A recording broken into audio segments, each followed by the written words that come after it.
Imagine um desenho tão gigantesco que só pode ser visto do alto, de um avião. Ele foi feito há mais de 1500 anos, sem qualquer tecnologia de voo. No deserto do Peru, um povo antigo traçou centenas de figuras enormes na terra, animais, formas geométricas, linhas retas que cortam o horizonte. Você vai descobrir como conseguiram tanta precisão sem nunca ver o resultado do alto, e qual pode ser o verdadeiro motivo por trás disso.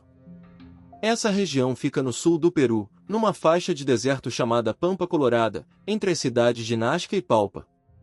É um dos lugares mais secos do planeta, quase sem chuva, o que ajudou a preservar os desenhos por séculos. O solo é coberto por pedras escuras, oxidadas pelo sol, com uma terra clara logo abaixo. Foi esse contraste que um povo antigo soube explorar para criar imagens visíveis a grandes distâncias. Do chão, essas figuras parecem apenas riscos soltos na terra, sem sentido algum.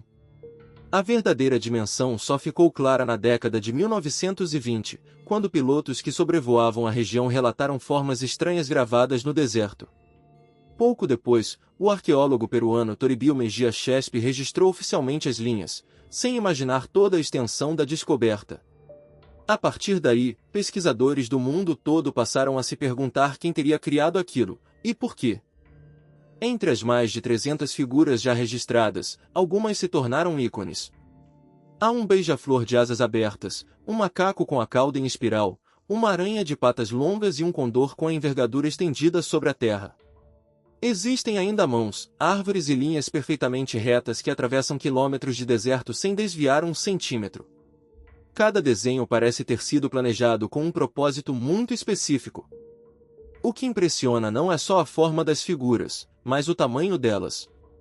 Estima-se que algumas linhas retas se estendam por vários quilômetros, cruzando o terreno sem perder o alinhamento. Do chão, quem caminha sobre esses traços enxerga apenas um sulco na terra, incapaz de ver a figura completa.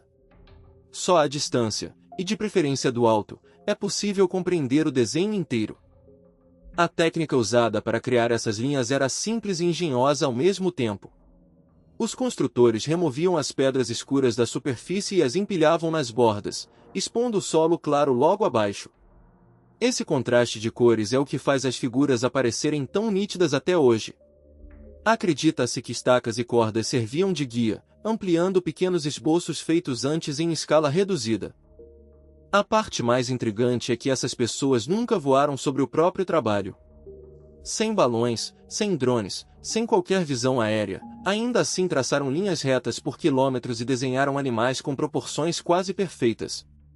Pesquisadores acreditam que pequenos modelos no chão serviam de guia, ampliados ponto a ponto até a escala gigantesca.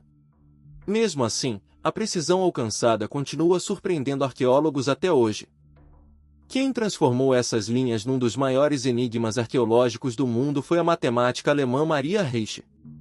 A partir da década de 1940, ela dedicou grande parte da vida a mapear, medir e proteger cada desenho no deserto peruano. Reiche chegou a viver perto do sítio, varrendo a poeira das linhas à mão para evitar que o vento as apagasse.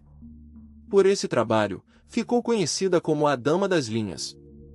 Uma das primeiras teorias foi a de que as linhas funcionariam como um gigantesco calendário astronômico.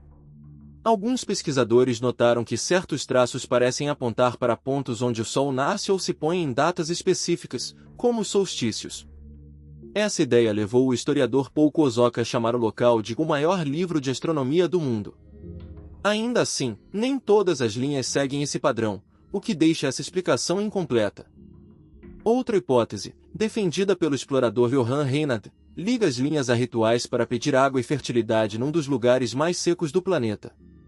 Segundo essa ideia, muitos traços conduziriam a montanhas ou fontes sagradas, associadas a divindades ligadas à chuva. Caminhar sobre essas linhas durante cerimônias poderia ter sido uma forma de honrar essas divindades. Mais do que arte, as figuras talvez fossem pedidos silenciosos por sobrevivência.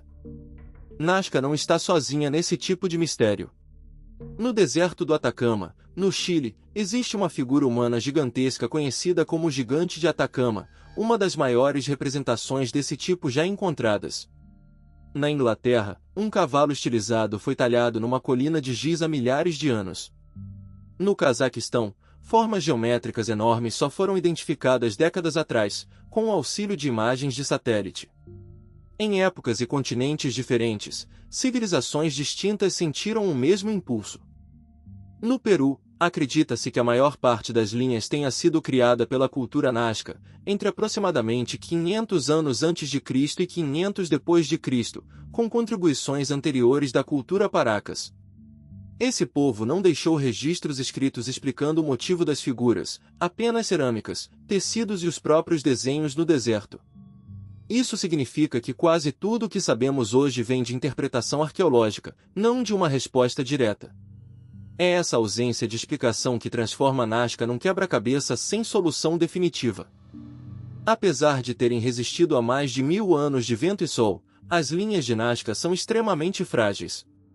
Uma pegada fora das áreas permitidas, ou a passagem de um veículo pesado, pode apagar em segundos um traço mantido intacto por gerações. Estradas construídas perto do sítio, atividades de mineração na região e até protestos já causaram danos a algumas figuras. Por isso, desde 1994 a área é protegida pela Unesco como Patrimônio da Humanidade. Nos últimos anos, a tecnologia trouxe uma reviravolta ao estudo das linhas de Nazca. Pesquisadores da Universidade de Yamagata, no Japão, passaram a usar drones, imagens de satélite e inteligência artificial para vasculhar o deserto peruano. O resultado surpreendeu até especialistas experientes. Centenas de novas figuras foram identificadas, muitas pequenas demais para serem vistas a olho nu, mesmo do alto. Isso mostra que o deserto ainda guarda segredos escondidos sob a poeira. E é aqui que as pistas se encontram.